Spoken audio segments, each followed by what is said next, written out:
Assalamualaikum warahmatullahi wabarakatuh.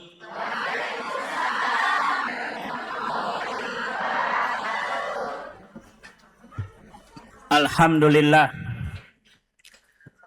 alladzi bi ni'matihi tatimmus shalihat.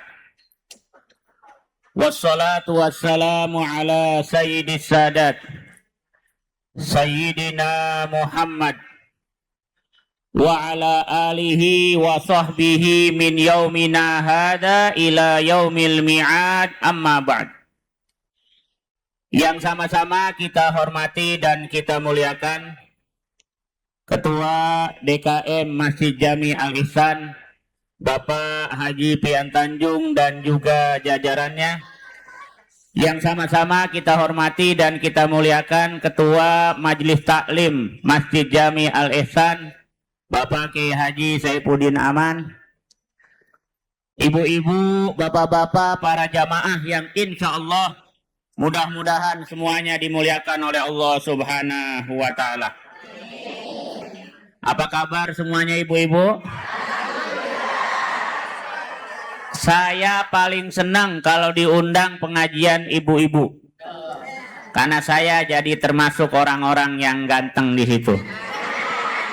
Karena kalau pengajian bapak-bapak kita bersaing, Pak. Betul. Tapi kalau kita nih kan bapak-bapaknya dikit, jadi kita yang paling ganteng di antara ibu-ibu yang banyak. Alhamdulillah. Makanya ketika Pak Kiai Saifuddin Aman bilang, "Ustaz, ngisi pengajian," saya tanya, "Ibu-ibu, bapak-bapak, ibu-ibu?" "Iya," saya langsung jawab, "Iya." Nah, kalau ibu-ibu langsung jawab, "Iya," saya. Kenapa? Biar jadi orang yang ganteng di situ saya. Alhamdulillah. Ya masa ibu-ibu mau saingan ganteng sama saya? Kan tetap gantengan saya kan? Ibu-ibu kan cantik semuanya. Masa ibu-ibu ada yang ganteng? Nggak ada, ya Bu ya? Alhamdulillah. Alhamdulillah. Pagi hari ini kita dapat bertatap muka, bermuajahah di tempat yang mulia ini, di Masjid Jami Al-Ihsan ini, dalam rangka mengikuti pengajian bulanan yang diadakan oleh Masjid Jami Al-Ihsan yang alhamdulillah sudah sekian tahun berjalan, dan alhamdulillah tahun kemarin sudah terdaftar di Kementerian Agama. Berjalannya udah lama, cuman alhamdulillah baru diproses sama Pak Kiai Saifuddin Aman, dan alhamdulillah telah mempunyai izin. Karena memang majelis salim itu, ibu-ibu, bapak-bapak semuanya, itu masuk dalam undang-undang Sikdiknas, Sistem Pendidikan Nasional. Jadi majelis salim itu udah resmi, termasuk sarana untuk pendidikan yang non formal. Udah ada tuh di undang-undang. Oleh karena itu mempunyai kekuatan hukum yang hebat. Oleh karena itu alhamdulillah Masjid Jami Al-Ihsan ini menyelenggarakan pengajian yang seperti ini, majelis salim yang seperti ini, dan saya lihat alhamdulillah administrasinya masya Allah sangat lengkap. Ada absen, udah gitu absennya digital lagi. Saya yakin bukan cuma di Kebayoran Baru ini, mungkin di Jakarta baru majelis salim Al-Ihsan yang punya absen kayak begini. Bisa jadi ntar saya tanyain sama teman-teman saya penyuluh se-Indonesia, ada nggak majelis taklim yang punya absen kayak begini? Kalau nggak ada, nanti kita jadikan percontohan di tingkat nasional, insya Allah. Karena saya yakin kalau di Jakarta belum ada tuh majelis taklim yang absennya digital, yang ada absennya manual, betul? Nah, absennya manual. Nah, tuh alhamdulillah yang hadir sudah 400 orang dari 700 orang, masya Allah, banyak bener ini. Ya, alhamdulillah. Mudah-mudahan ibu-ibu semuanya, bapak-bapak yang hadir di majelis taklim Masjid Jami Al-Ihsan ini mendapatkan ilmu yang bermanfaat. Amin ya robbal alamin. Sebelum saya berbicara tentang sesuatu yang insya Allah bermanfaat untuk kita, saya mau ngenalin diri dulu. Ya, makanya tak kenal maka tak sayang. Sebagaimana tadi Pak Kiai Saifuddin sudah menyebutkan, saya ini bertugas di kantor urusan agama Kecamatan Kebayoran Baru. Di samping, jalan kaki bisa di situ. Ya, nama saya Abdul Hadi. Saya bertugas di Kebayoran Baru semenjak tahun 2016. 2000 berarti udah 10 10 tahun. Alhamdulillah sudah keliling ke Kebayoran Baru, Petogogan, Rawa Barat, Pulo, ya kan, Gunung, semuanya. Ya, Melawai apalagi. Ya, Melawai apalagi. Ada Blok M soalnya kan. Jadi sering ke situ. Ya. Alhamdulillah, walaupun warganya udah jarang di Blok M, yang jarang warganya itu Blok M. Kemudian Selong, kemudian Senayan. Melawai, Selong, Senayan. Kalau yang lainnya banyak, apalagi Gandaria Utara, banyak benar itu. Keramat Pela masih banyak ya. Kemudian Cipete Utara banyak. Kalau yang Senayan itu Masjid Salimnya, kalau kita datang ya ada jamaahnya, tapi paling 20 orang gitu kan. Karena emang warganya udah nggak ada, ya warganya sudah tidak ada. Kalau di Melawai Masjid Salimnya banyakkan malam ibu-ibu. Kebanyakan malam jam 11 ke atas.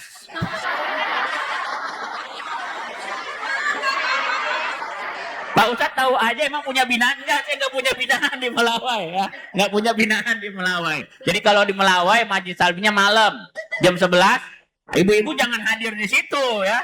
Jangan. Ada juga Masjid Salimnya karena saya belum kuat iman.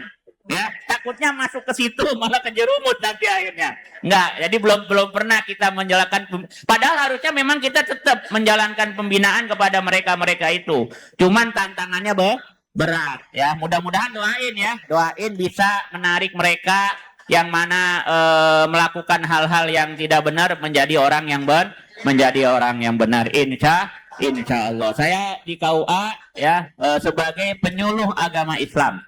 Penyuluh agama Islam itu tugasnya memberikan bimbingan dan penyuluhan kepada masyarakat tentang agama Islam, tentang pembangunan dengan bahasa agama. Mudah-mudahan saya diberikan kesehatan, ya dapat menjalankan tugas sampai saya pensiun, nggak pindah-pindah di Kebayoran Baru saja. Insya Allah. Rumah saya di Petukangan, ya rumah saya di Petukangan, tepatnya di Gang Lurah. Jalan Sabar, Gang Lurah. Rumah saya ada di Petukangan, jadi nggak jauh, dekat dari sini.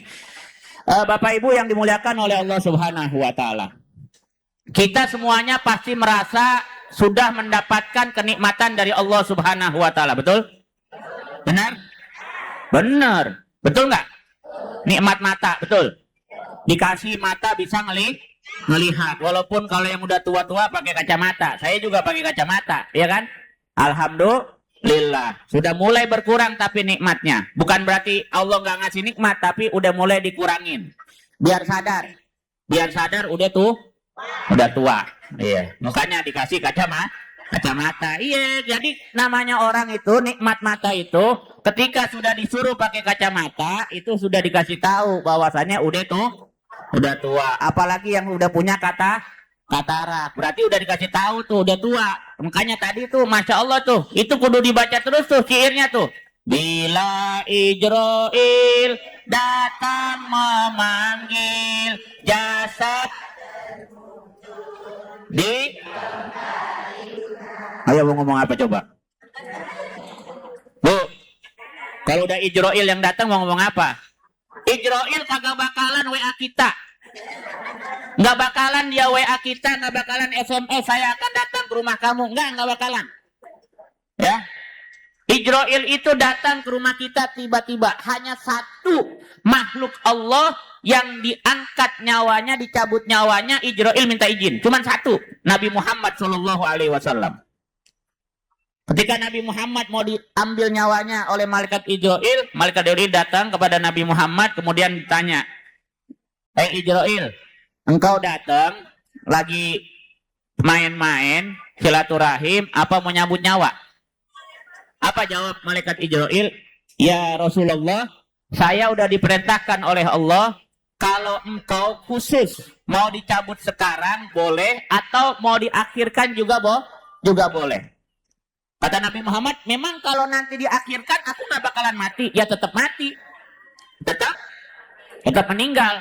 Oh jadi kalau diakhirkan tetap meninggal ya. Kalau gitu ngapain diakhirkan? Nggak usah ya, kalau emang udah waktunya sekarang saja. Idza jaa ajaluhum la yastakhiruna sa'atan wa la yastaqdimun. Kalau udah datang yang namanya ajal, nggak bisa dimundurin, nggak bisa dimajuin. Maka qasidah itu baca terus setiap pengajian. Biar apa? Biar kita sadar bahwasanya ajal itu sudah menanti kita. Yang pasti itu adalah kematian, betul? Betul? Kematian itu sesuatu yang pasti Bapak Ibu. Oleh karena itu kita harus mempersiapkan diri kita untuk memasuki pintu yang namanya pintu kematian. Al-maut babun wa kullun nasi dakhilu. Kematian itu adalah sebuah pintu yang mana semua manusia, bahkan manusia yang paling mulia Rasulullah Nabi Muhammad SAW, beliau juga masuk kepada pintu yang namanya kematian. Oleh karena itu, kita udah dapat kenikmatan dari Allah Subhanahu wa Ta'ala. Di dalam surah Al-Kautsar, Allah Subhanahu wa Ta'ala berfirman, "Inna a'tainakal kautsar." Kami, kata Allah, telah memberikan kepadamu ya Muhammad telaga Kautsar. Diberikan oleh Allah nikmat yang begitu hebat kepada Nabi Muhammad yang namanya telaga Kautsar. Bu, telaga Kautsar itu nanti pada hari kiamat kita semuanya itu ya akan melewati telaga Kautsar. Ada yang boleh minum, ada yang kagak boleh minum. Ibu mau minum kagak? Mau minum apa? Orang yang mana dia diakui sebagai umat Nabi Muhammad SAW, maka orang itu akan merasakan yang namanya air telaga Kautsar. Air telaga Kautsar lebih putih daripada susu, lebih manis daripada madu. Manis nggak, Bu? Pahit. Tanya apa ibu-ibu? Bu, kalau bapak-bapak, Pak, madu manis nggak? Bagi bapak jangan nanya ibu-ibu. Tanya bapak-bapak, Pak, madu manis nggak? Pasti bilangnya manis kalau bapak-bapak. Kalau ibu-ibu, Bu, madu manis nggak?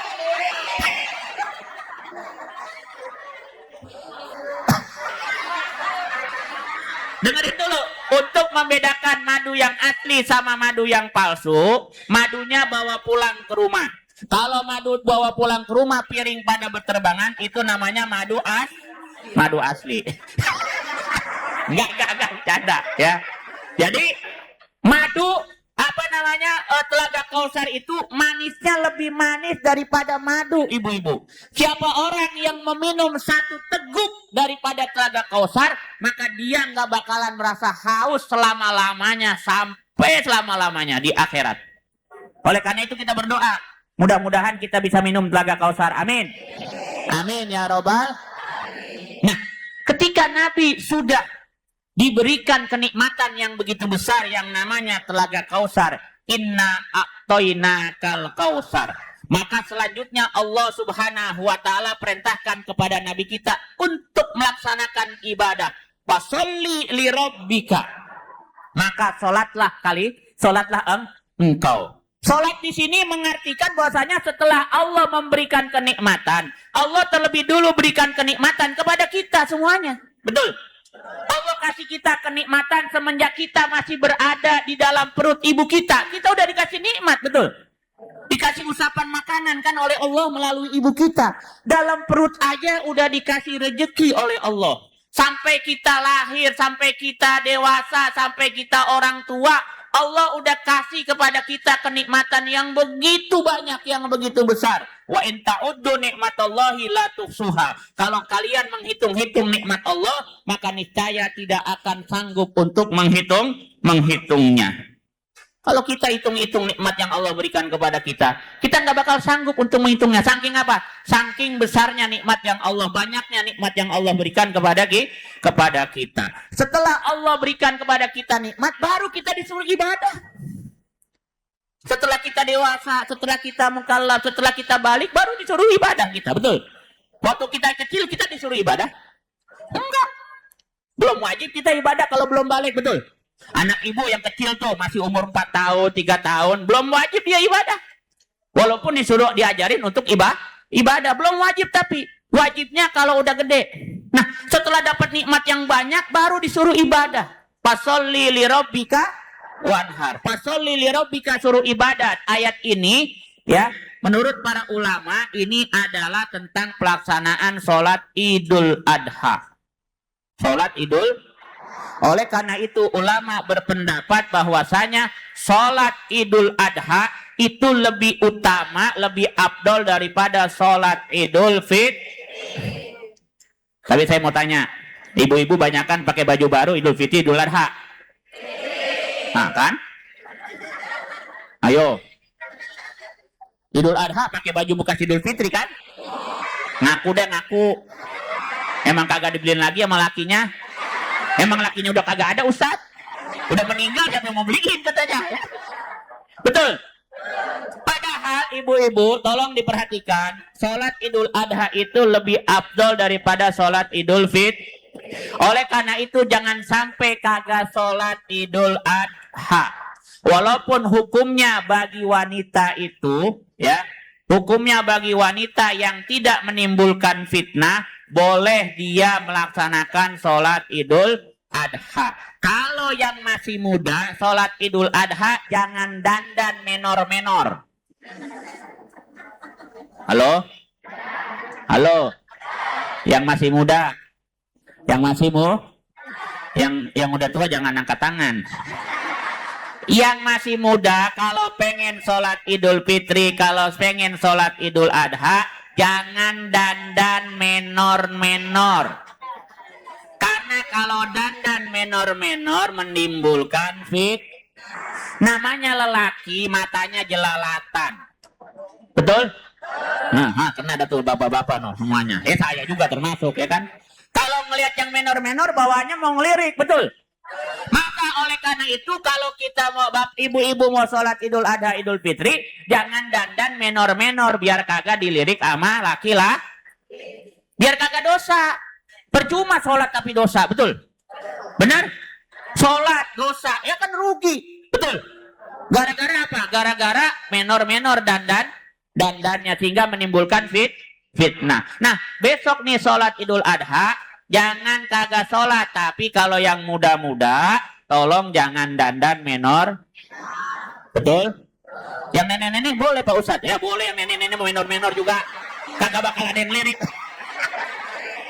Enggak. Sama yang tua juga kagak boleh dandan menor.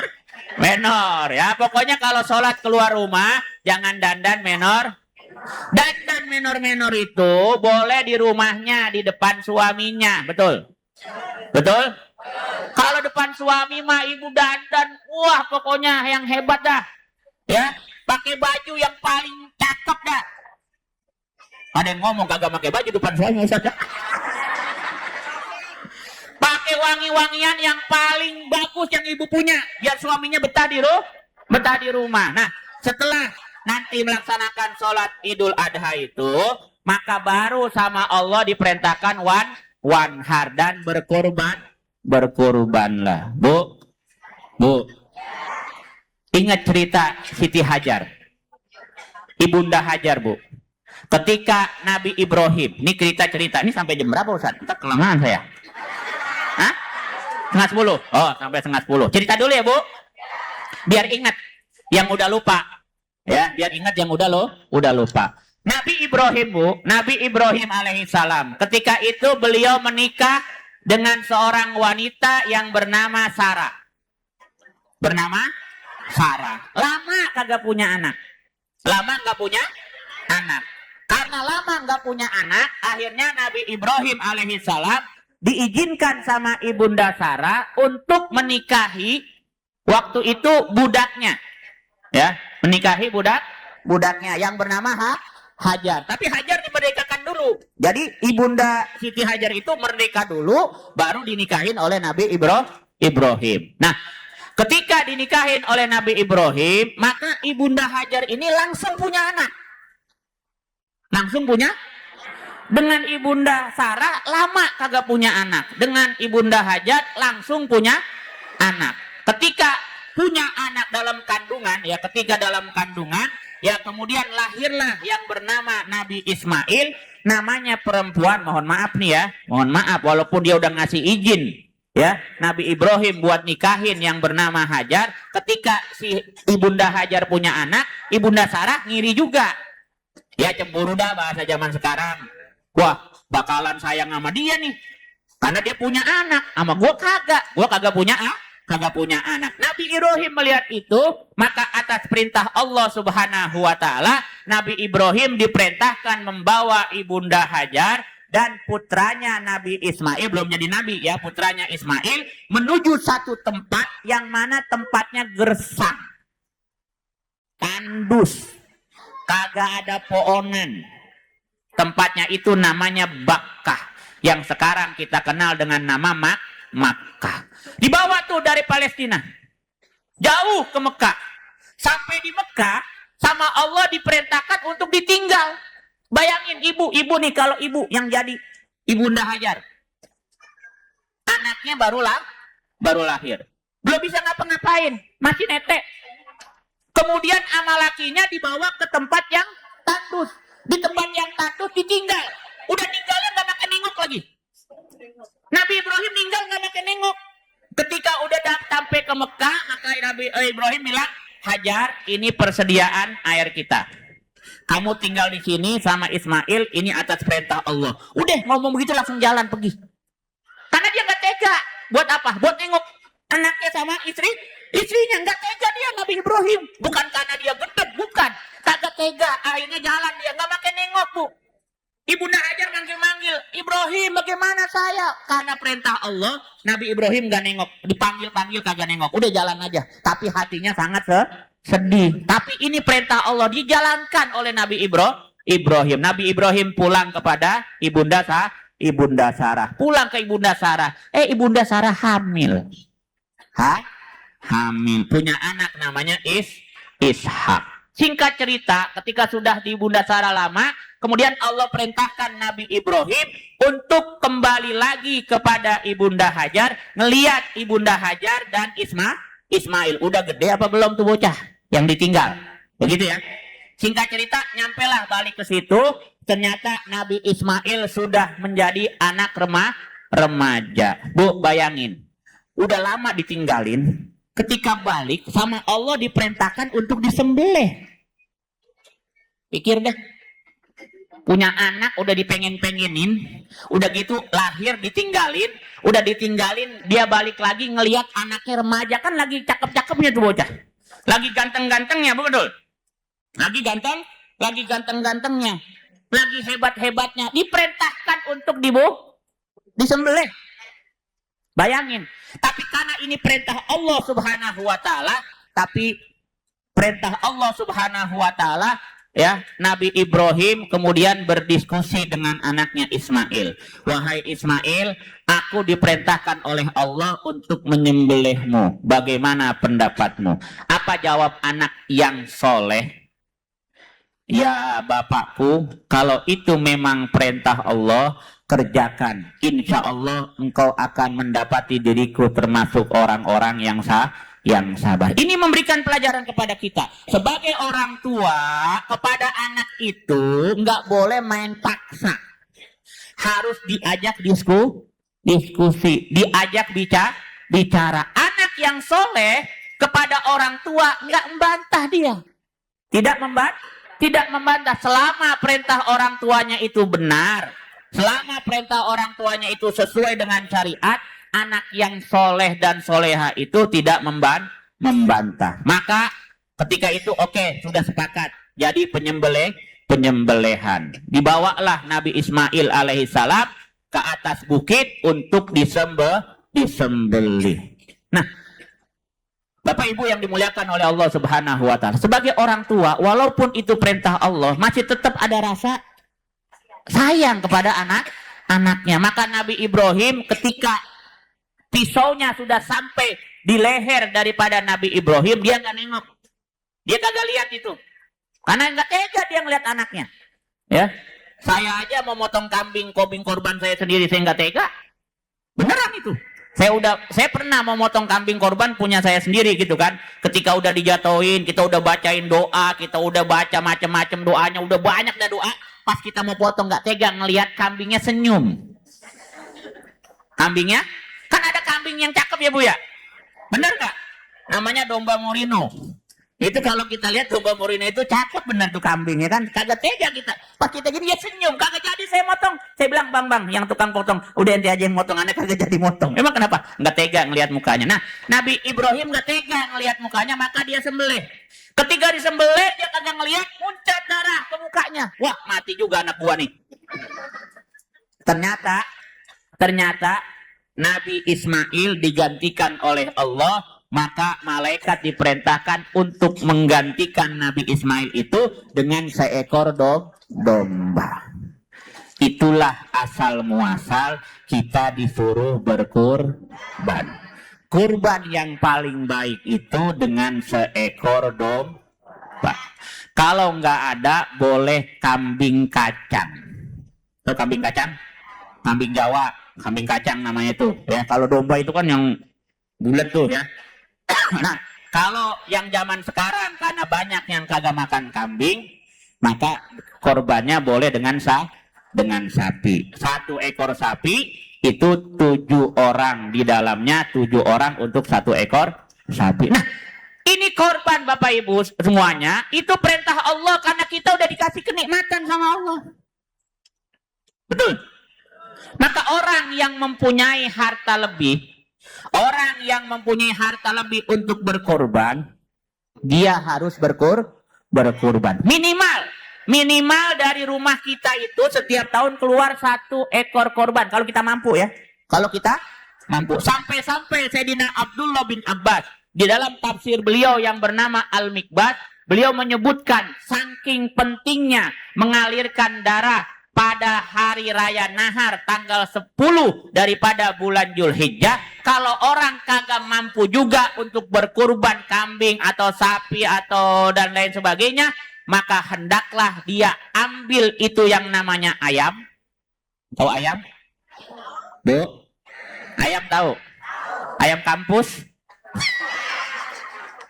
Ayam, Bu.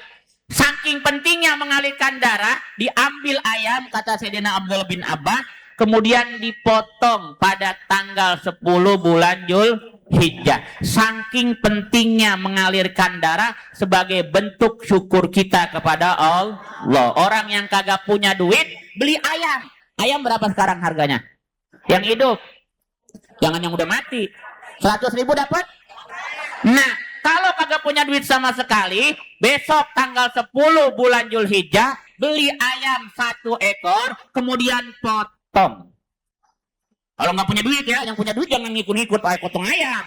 Yang punya duit mah korban, kambing dan lain sebagainya. Yang kagak punya duit, usahakan potong itu ayam sehingga termasuk orang yang mengalirkan darah. Kemudian daging ayamnya bagiin kepada yang tidak mampu, yang lebih tidak mampu dari kita. Pak Ustadz, saya yang paling kagak mampu di kampung saya, bagaimana? Kalau nyari yang di bawah saya nggak ada, ya udah lu potong tuh ayam, lu makan sendiri dah tuh. Ya sebagaimana waktu di zaman Nabi pernah kejadian, ada orang di zaman Nabi di siang hari Ramadan berhubungan dengan istrinya, kan disuruh bayar. Puasa 2 bulan berturut dendanya. Kata Nabi, puasa 2 bulan berturut-turut. Ini sebulan aja kagak sanggup Nabi.